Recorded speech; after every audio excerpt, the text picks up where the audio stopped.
Hello students, ਕੀ ਹਾਲ ਨੇ। International law ਦਾ lecture ਹੈ ਇਹ ਤੇ ਟੌਪਿਕ ਹੈ nature and scope of international law. Nature ਦੇ ਵਿੱਚ ਬੇਸਿਕ ਕੁਆਲਿਟੀ ਕੀ ਹੈ ਇੰਟਰਨੈਸ਼ਨਲ ਲਾਅ ਦੀ।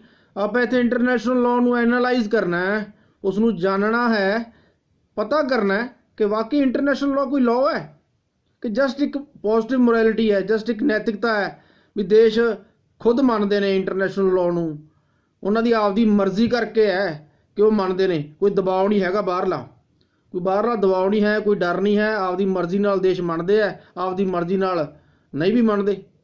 ਤੋ ਇਹ ਜੀ ਕੋਈ ਇੰਟਰਨੈਸ਼ਨਲ ਲਾਅ ਦੀ ਕੋਈ ਐਡੀ ਕੋਈ ਗੱਲ ਕੋਈ ਚੀਜ਼ ਨਹੀਂ ਹੈ। ਮਤਲਬ ਆਪਾਂ ਇਹੀ ਕੁਐਸਚਨ ਲੱਭਣਾ ਹੈ ਇਹਦੇ ਵਿੱਚ ਨੇਚਰ ਵਿੱਚ ਕਿ ਵਾਕਈ international law is really a law, ਕਿ ਇਹਨੂੰ ਰੀਅਲੀ ਆਪਾਂ ਲਾਅ ਕਹਾਂਗੇ। ਜਿਵੇਂ ਆਪਣੇ ਇੰਡੀਆ ਦਾ ਲਾਅ ਹੈ, ਮਿਊਨਿਸਪਲ ਦਾ ਲਾਅ ਹੈ, ਬਕਾਇਦਾ IPC CRPC ਸਾਰਾ ਕੁਝ ਐਨ ਕੋਡੀਫਾਈਡ ਹੈ, ਕਿ ਇੰਟਰਨੈਸ਼ਨਲ ਲਾਅ ਵੀ ਇਹਦੇ ਵਾਂਗੂ ਹੀ ਹੈ ਕਿ ਇਸ ਤੋਂ ਘੱਟ ਹੈ। ਇਹਦੇ ਵਿੱਚ ਰਾਈਟਰਸ ਨੇ ਹੋਬਸ ਤੇ ਆਸਟਿਨ, ਇਹ ਕਹਿੰਦੇ ਨੇ ਕਿ ਹੋਬਸ ਤੇ ਆਸਟਿਨ ਦਾ ਮੰਨਣਾ ਹੈ ਕਿ ਇੰਟਰਨੈਸ਼ਨਲ ਲਾਅ ਬੇਸਿਕਲੀ ਲਾਅ ਨਹੀਂ ਹੈ, ਇਹਨੂੰ ਆਪਾਂ ਲਾਅ ਨਹੀਂ ਕਹਿ ਸਕਦੇ, ਕਿਉਂਕਿ ਇਹਨਾਂ ਦੇ ਮੁਤਾਬਕ ਬੇਸਿਕਲੀ ਲਾਅ ਜਿਹੜਾ ਹੈ, ਚਾਹੇ ਕੋਈ ਮਰਜ਼ੀ ਲਾਅ ਹੈ, it should be a command of the sovereign authority. ਕੋਈ ਸਰਬ ਸ਼ਕਤੀਮਾਨ, ਕੋਈ ਸੁਪੀਰੀਅਰ ਅਥਾਰਟੀ ਹੈ ਜਿਹੜੀ ਕਮਾਂਡ ਕਰਦੀ ਹੈ ਆਮ ਲੋਕਾਂ ਤੇ, ਔਰ ਲੋਕ ਤਾਂ ਮੰਨਦੇ ਆ।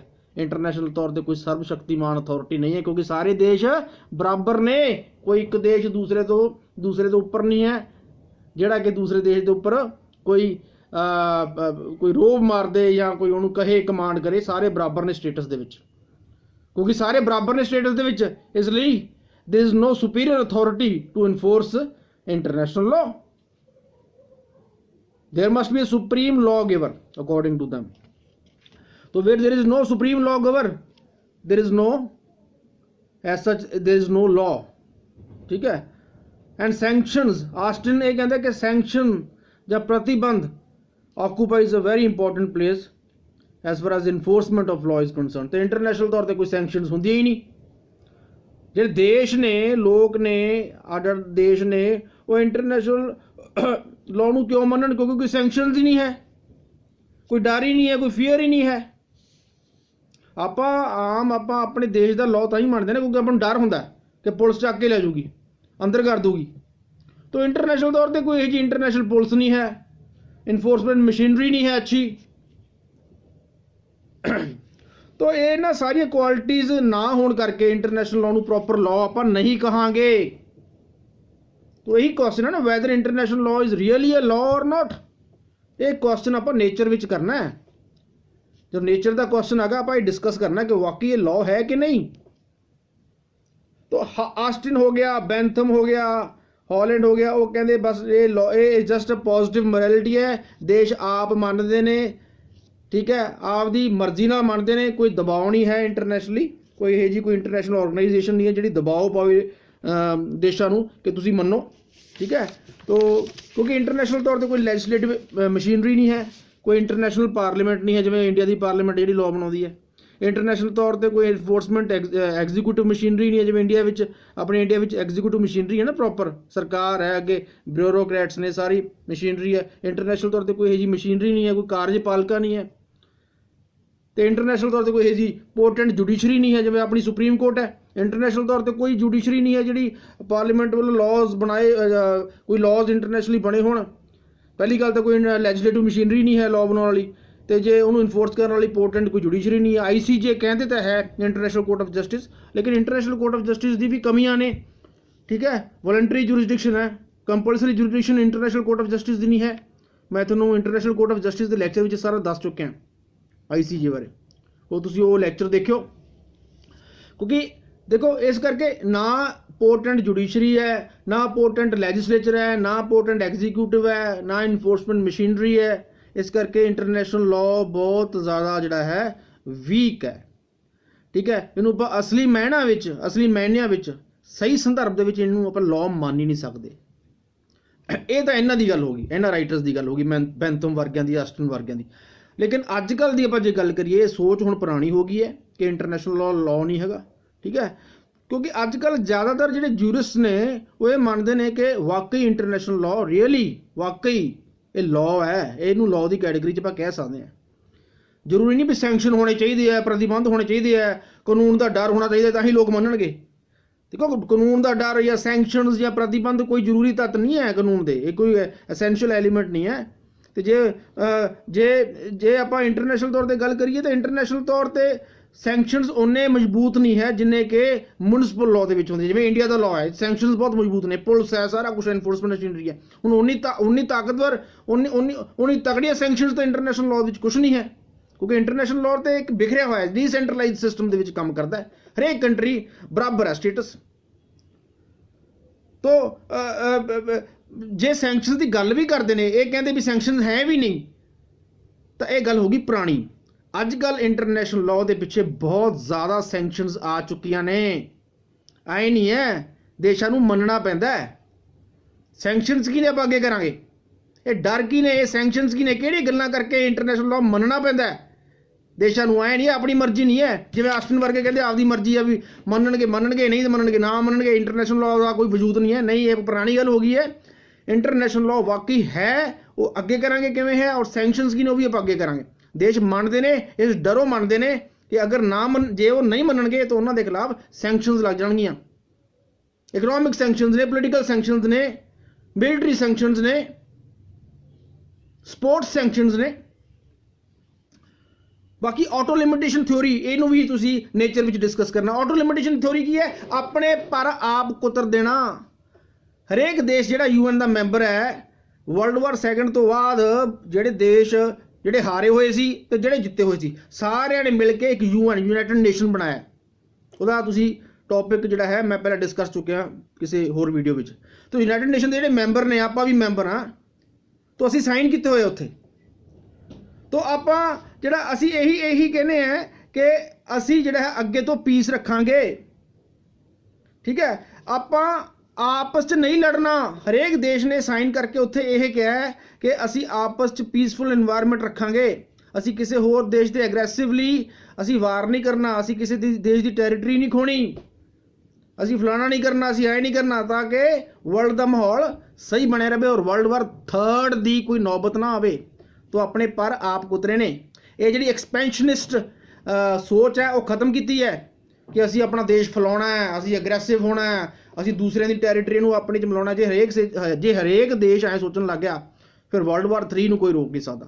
ਤਾਂ ਆਪਾਂ ਆਟੋ ਲਿਮਿਟੇਸ਼ਨ ਕੀਤੀ ਆਪਣੀ, ਆਪਾਂ ਆਪ ਹੀ ਆਪਣੇ ਪਰ ਕੁਤਰੇ ਹੈ, ਤਾਂ ਜਾ ਕੇ ਇੰਟਰਨੈਸ਼ਨਲ ਤੌਰ ਤੇ ਪੀਸ ਆਈ ਹੈ, ਪੀਸਫੁਲ ਇਨਵਾਇਰਨਮੈਂਟ ਆਇਆ, ਇੰਟਰਨੈਸ਼ਨਲ ਲਾਅ ਵਧਿਆ, ਪ੍ਰਫੁੱਲਤ ਹੋਇਆ। ਇਹ ਹੈ ਆਟੋ ਲਿਮਿਟੇਸ਼ਨ ਥਿਓਰੀ। ਠੀਕ ਹੈ, ਆਪਣੇ ਤੇ ਆਪਾਂ ਆਪ ਲਿਮਿਟੇਸ਼ਨਸ ਲਾਈਆਂ ਹਰੇਕ ਕੰਟਰੀ ਨੇ। J.G. ਸਟਾਰਕ ਹੈ, ਇਹ ਹਮਾਇਤੀ ਹੈ ਇੰਟਰਨੈਸ਼ਨਲ ਲਾਅ ਦਾ, ਆਸਟਨ ਵਾਂਗੂ ਨਹੀਂ ਹੈ ਇਹ। J.G. ਸਟਾਰਕ ਕਹਿੰਦਾ ਇੰਟਰਨੈਸ਼ਨਲ ਲਾਅ ਵਾਕਈ ਹੈ। ਠੀਕ ਹੈ, ਭਾਵੇਂ ਕੋਈ ਵਰਲਡ ਪਾਰਲੀਮੈਂਟ ਨਹੀਂ ਹੈ, ਲੇਕਿਨ ਫਿਰ ਵੀ ਇੰਟਰਨੈਸ਼ਨਲ ਲਾਅ। ਦੇਖੋ ਇੰਟਰਨੈਸ਼ਨਲ ਲਾਅ ਆਏ ਨਹੀਂ ਵਰਲਡ ਪਾਰਲੀਮੈਂਟ। ਦੇਖੋ ਟ੍ਰੈਟੀਆਂ ਨੇ, ਕਨਵੈਨਸ਼ਨਸ ਨੇ, ਉਹ ਪੁਰਾਣੀਆਂ ਗੱਲਾਂ ਪੁਰਾਣੀਆਂ ਰਹਿ ਗਈਆਂ। ਵੀ ਇੰਟਰਨੈਸ਼ਨਲ ਕਸਟਮਸ ਦੇ ਆਧਾਰ ਤੇ ਇੰਟਰਨੈਟ ਕੋਈ ਪੁਰਾਣੀਆਂ ਰੀਤੀ ਰਿਵਾਜ ਸੀਗੇ, ਲੋਕ ਦੇਸ਼ਾਂ ਦੇ ਆਪਸ 'ਚ ਉਸ ਤਰੀਕੇ ਨਾਲ ਮਿਲਵਰਤਨ ਕਰਦੇ ਸੀ। ਕੋਈ ਪੁਰਾਣੇ ਕਸਟਮ ਸੀਗੇ ਦੇਸ਼ਾਂ ਦੇ ਵਿੱਚ, ਤੇ ਉਹਨਾਂ ਕਸਟਮਸ ਦੇ ਆਧਾਰ ਤੇ ਉਹਨਾਂ ਨੇ ਆਪਸ 'ਚ ਮਿਲਵਰਤਨ ਕੀਤਾ ਸੀ, ਆਪਣੇ ਨਾਲ ਇੱਕ ਦੂਜੇ ਨਾਲ ਇੱਕ ਦੂਜੇ ਦੇ ਨਾਲ ਕੋਈ ਵੀ ਵਪਾਰ ਕਰਦੇ ਸੀ। ਪੁਰਾਣੇ ਕਸਟਮ ਚੱਲਦੇ ਰਹੇ ਸੀ।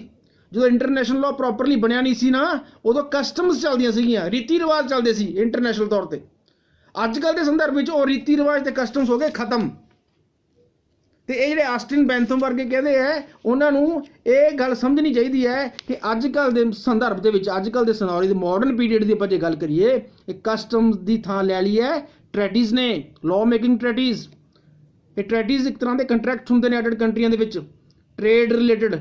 ਆਪਣੇ ਕੋਈ ਵੀ ਚੀਜ਼ ਵੇਚਣੀ ਹੈ, ਇੰਪੋਰਟ ਐਕਸਪੋਰਟ, ਤਾਂ ਇਹ ਸੰਧੀਆਂ ਹੁੰਦੀਆਂ। ਟ੍ਰੈਟੀਜ਼ ਨੂੰ ਪੜ੍ਹ ਕੇ ਹੀ ਸਾਰਾ ਕੁਝ ਦੇਖਿਆ ਜਾਂਦਾ।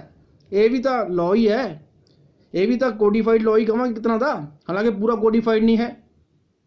ਟ੍ਰੈਟੀਜ਼ ਵੀ ਲਾਅ ਨੇ, ਇੰਟਰਨੈਸ਼ਨਲ ਕਨਵੈਨਸ਼ਨਸ ਵੀ ਲਾਅ ਨੇ। ਅਸਲ ਤਾਂ ਮੇਨ ਸੋਰਸ ਨੇ ਲਾਅ ਦੇ ਇਹ, ਤੇ ਸੋਰਸਿਸ ਆਫ ਇੰਟਰਨੈਸ਼ਨਲ ਲਾਅ ਅਲੱਗ ਟੌਪਿਕ ਬਣਦਾ। ਤਾਂ ਟ੍ਰੈਟੀਜ਼ ਨੇ, ਕਸਟਮਸ ਕਨਵੈਨਸ਼ਨਸ ਨੇ, ਟ੍ਰੈਟੀਜ਼ ਤੇ ਕਨਵੈਨਸ਼ਨਸ ਕਸਟਮ ਦੀ ਥਾਂ ਲੈ ਚੁੱਕੇ ਨੇ। ਠੀਕ ਹੈ, ਤਾਂ ਅੱਗੇ ਹੈ, ਜੇ ਆਪਾਂ ਇੰਟਰਨੈਸ਼ਨਲ ਲਾਅ ਨੂੰ ਮਿਊਨਿਸਪਲ ਲਾਅ ਨਾਲ ਕੰਪੇਅਰ ਕਰਨ ਲੱਗ ਜਾਂਗੇ ਨਾ, ਤਾਂ ਓਬਵੀਅਸਲੀ ਇੰਟਰਨੈਸ਼ਨਲ ਲਾਅ ਕਾਫੀ ਵੀਕ ਲੱਗੂਗਾ। ਠੀਕ ਹੈ, ਉਹ ਆਪਾਂ ਅੱਗੇ ਡਿਸਕਸ ਕਰਾਂਗੇ। ਜੇ ਇੱਕ ਹੋਰ ਹੈ, जे स्टार्क वांगू एक ओपनहेम भी है। ओपनहेम की कहता है? ओपनहेम भी ये कहता है कि इंटरनेशनल लॉ लॉ है, देश रूटीन विच मनते ने, प्रैक्टिस विच इसनूं मनते ने, ठीक है, और मॉरली उसनूं फॉलो भी करते हैं। नाले जे कोई देश इंटरनेशनल लॉ की कोई भी प्रोविजन वायलेट करता है या किसी भी प्रोविजन की उलंघना करता या तोड़ता है, इसका मतलब ये नहीं कि वो इंटरनेशनल लॉ की होंद नूं अस्वीकारदा है। हर कंट्री अपने तरीके नाल इंटरनेशनल लॉ दी प्रोविजनस नूं इंटरप्रेट करता है अते अपने एक्शन जो कि दूसरे देश कहते हैं कि इन्हें गलत एक्शन लिया, वो अपने एक्शन नूं सही ठहराउंदा है, अपने कंडक्ट नूं जस्टिफाई करदा। वो इंटरनेशनल लॉ नूं अपने तरीके नाल इंटरप्रेट करने की कोशिश करता, हरेक नूं खुला इंटरप्रेट करने की। ये गल इंटरप्रिटेशन, सारी इंटरप्रिटेशन की है गल।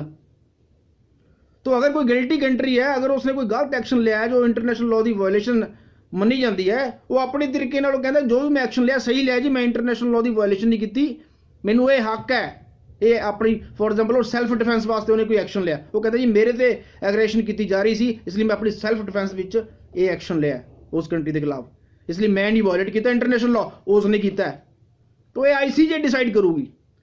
तो जस्ट कोई लॉ वायलेट हो गया, इसका मतलब ये नहीं है कि तुम लॉ की होंद नूं अस्वीकार करते हो, जो इंटरनेशनल लॉ है ही नहीं। वायलेट तो इंडिया का भी लॉ होंदा है, अपना म्यूनसिपल लॉ। मैं सिंपल जी एग्जाम्पल दिना, आप रेड लाइट क्रॉस कर दें कई बार, पुलिस वाला जो नहीं खड़ा होंदा, ਇਹਦਾ मतलब मोटर व्हीकल एक्ट है नहीं, लॉ है नहीं लॉ है, लॉ की इनफोर्समेंट मशीनरी नहीं है चंगी। अगर उत्थे पुलिस वाला खड़ा होंदा तो उन्होंने फड़ लेंदा। तो इंटरनेशनल तौर पर भी यही प्रॉब्लम है, इनफोर्समेंट मशीनरी की वीकनेस करके ये आस्टन वर्गे सारों को लगता कि इंटरनेशनल लॉ है ही नहीं। इंटरनेशनल लॉ वाकई लॉ है, really it's a law, but the weakness lies in its enforcement machinery. Frequent violations do not prove that the law does not exist.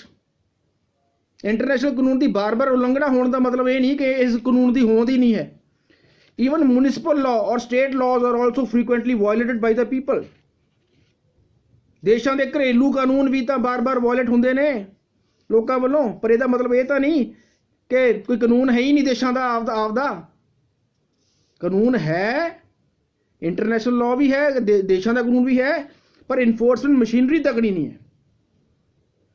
Generally during wars there is frequent violation of international law. जो लड़ाई छिड़ती है दो देशों के विच, तो लड़ाई विच frequent violations होंदियां ने, मानते हैं। जंग समय भी जंग विच इनवॉल्वड देशों वालों कई बार इंटरनेशनल लॉ तोड़िया जाता है, पर वो ये नहीं कहते कि इंटरनेशनल लॉ है ही नहीं। वो ये कहते हैं कि उन्होंने का जोड़ा एक्ट है वो इंटरनेशनल लॉ की वायलेशन नहीं है, बल्कि वो तो इंटरनेशनल लॉ के अकॉर्डिंग ही काम कर रहे हैं। तो अपने तरीके नाल इंटरप्रिटेशन कर रहे हैं, इंटरनेशनल लॉ के उपर नहीं उंगल चकते, तो ना ही आपको चकनी चाहिए है। हरेक नूं हक है अपनी इंटरप्रिटेशन करने का। इंटरनेशनल लॉ की वजूद या होंद ते कोई शंका नहीं करनी चाहिए, बिल्कुल है, really it's a law. The weakness lies in its enforcement machinery, this you must understand. अच्छा, सैकेंड वर्ल्ड वार खत्म हो गया, सैकेंड वर्ल्ड वार तो बाद वारे फिर सारे शांति नाल रहन लग गए। सैकेंड वर्ल्ड वार च बहुत धज्जियां उड़ाइयां इंटरनेशनल लॉ दियां, जर्मनी वर्गे सारे हार गए सी, ब्रिटिश ते USA सारे जित गए। जितने वाले देश ते हारन वाले देश सारे इकट्ठे एक मंच ते आए, क्योंकि जितने वाले और हारन वाले सारे दे जिहड़े मैंबर ने UN के मैंबर ने, सारे ने यूनाइटेड नेशन बनाया, ICJ बनाया, उदों भी तो इकट्ठे होए ने ना सारे, क्योंकि अंदरों डर सीगा कि थर्ड वर्ल्ड वार ना हो जाए, आप पीसफुल रहना है, आप पीसफुल इन्वायरमेंट च रहना है, शांति रखनी है। जे इंटरनेशनल लॉ नूं ना मनते होंदे तो फिर इकट्ठे थोड़ी होने सी।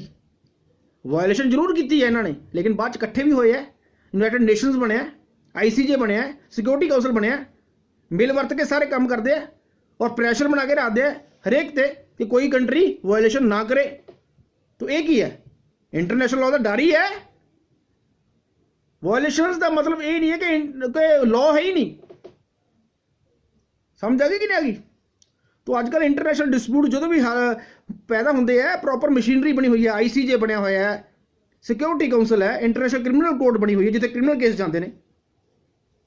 और इन्होंने केसा जो जाते हैं ICJ या क्रिमिनल इंटरनेशनल क्रिमिनल कोर्ट में, उदों कोई कस्टम्स या कोई मॉरली आर्गूमेंट्स नहीं देंगे, दलील नहीं देंगे जिहड़े वकील होंगे, मॉरल दलील नहीं देंगे, उत्थे नैतिकतावादी दलील नहीं देंगे, उत्थे प्रॉपर लॉ पढ़िया जाता है, उस हिसाब नाल डिसीजन होता है। ट्रैटियां पढ़ी जाती कि देशों में ट्रैटी हुई सी, किहड़े देश ने ट्रैटी की उलंघना की है, वो ट्रैटियां देखिया जांदियां ने, वो संधियां पढ़िया जांदियां ने, एक एक प्रोविजन पढ़ी जाती है, प्रीसीडेंट्स देखे जाते हैं। प्रीसीडेंट्स होंगे पहला का किसी पहला के किसी पॉइंट पर कोई स्थापित है लॉ, और वही लॉ चली जाता है, और किसी ने उलंघना तो नहीं की। ओपीनियन सुने जाते हैं स्पैशलिस्ट के। स्पैशलिस्ट कौन है? जो इंटरनेशनल लॉ नूं पढ़न वाले या समझण वाले चंगे राइटर्स ने या चंगे लॉयर्स ने। समझ आ गई ना? तो देखो, legality of rules and laws एक अलग चीज़ है, तो इट्स इन्फोर्समेंट मशीनरी एक अलग चीज़ है। लॉ होना, लॉ की होंद होनी एक अलग चीज़ है, तो लॉ नूं लागू करन दी मशीनरी होनी या ना होनी अलग चीज़ है। जे मशीनरी कमी है, मशीनरी विच कमी है, मशीनरी च जंगाल लग गया है, लॉ नूं लागू करन दे विच मशीनरी सहाई नहीं है, ये मशीनरी की कमी है, लॉ की कमी नहीं है। लॉ बिल्कुल सही बनया होया है, लॉ तो अपना इंडिया का भी बहुत वधिया बनया होया, बहुत ज़्यादा India which bulk which law बने हुए हैं। लेकिन इंडिया विच भी कितने क्राइम्स होंदे ने, वायलेशन होंदी है कि नहीं होंदी? गल मशीनरी दी है, इन्फोर्समेंट मशीनरी कमज़ोर है।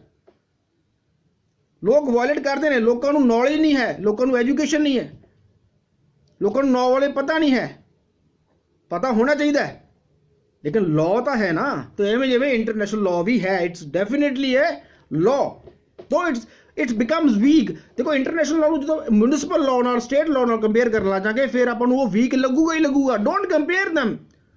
एक स्टेट का कंट्री का अपना लॉ एक सेंट्रलाइज्ड सिस्टम में चलता है, प्रॉपर हरेक कंट्री की अपनी judiciary, supreme court, parliament, executive होंगी है, अपनी पुलिस होंगी है, अपनी आर्मी होंगी है।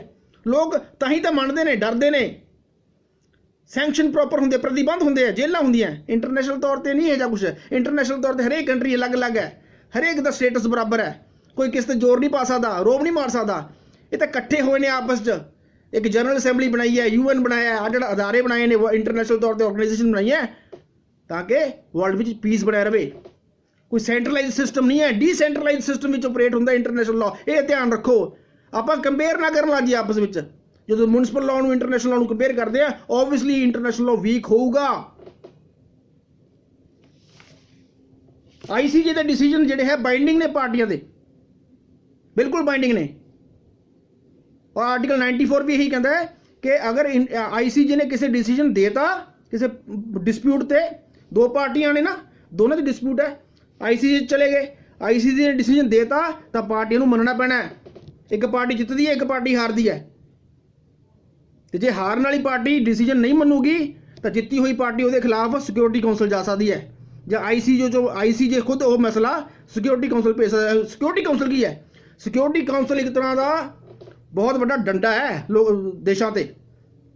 सिक्योरिटी काउंसिल एक्शन ले सकता है उस गिल्टी देश के खिलाफ जिन्हें ICJ का डिसीजन नहीं मनिया। तो security council is definitely an enforcement machinery of international law. Security council sees that the decisions of the ICJ are complied by the countries। समझ आएगी ना? तो आए हैं म्यूनिसिपल लॉ नूं ना कंपेयर करो तुम इंटरनेशनल लॉ, फिर ऑब्वियसली अगर कंपेयर करोगे तो फिर इंटरनेशनल तुहानूं वीक लगूगा ही लगूगा। ते both operate in different systems. International जो वर्ल्ड असैंबली का कोई वर्ल्ड पार्लीमेंट तो है नहीं, जनरल असैंबली नूं आपां वर्ल्ड पार्लीमेंट कह दें, पर कहना नहीं चाहिए, क्योंकि जनरल असैंबली के जो रिप्रजेंटेटिव्स ने वो अलग अलग कंट्रीज़ नूं बिलोंग करते हैं, लेकिन अपनी पार्लीमेंट के जो MPs ने इंडिया के ही ने।